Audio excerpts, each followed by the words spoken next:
श्री स्वामी समर्थ मंडळी, बोलता बोलता आज तिसरा मार्गशीर्ष गुरुवार आला आहे. अनेक महिलांनी हे जे व्रत आहे ते अगदी मनोभावे केलं आहे.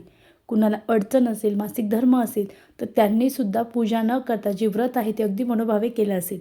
मग मंडळी, तुम्हाला तुमच्या घरात सुख शांती समृद्धी यावी, आपल्या घरातील कटकट नकारात्मकता दूर व्हावी, आपल्या घरामध्ये माता लक्ष्मी अखंड वास करावी, यासाठी सर्व महिलांना अगदी न चुकता सर्व महिलांना हा अतिशय साधा आणि सोपा उपाय करायचा आहे. उपाय अगदी साधा आणि सोपा आहे. कसा करायचा चला तर जाणून घेऊ. मंडळी, हा उपाय आपण संध्याकाळी दिवे लागण्याच्या वेळेस म्हणजे 3 संजेला करू शकतो. 6:30 नंतर आपण हा उपाय अगदी रात्री 12पर्यंत देखील करू शकतो. जिथे आपण देवीची पूजा मांडली आहे तिथे आपल्याला बसायचं आहे. पूजा मांडली नसेल तर अगदी तुमचं जे देवघर आहे तुम्ही तिथे देखील बसू शकता. भांड किंवा पंचधातूची निरांजनी असेल तरीही चालेल. त्यामध्ये थोडेसे तांदूळ घालायचे आहे. त्यावर तुम्हाला 2 भीमसेनी कापडाचे तुकडे आणि 2 लवंग घालायचे आहे.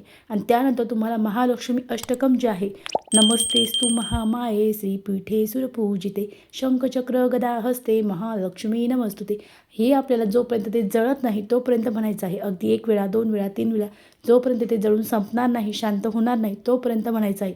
याने आपल्या घरात नकारात्मकता, कटकट, भांडणं, दारिद्र्य, दुःख सर्व नाहीसं होतं. अतिशय साधा पण अतिशय प्रभावी उपाय आहे.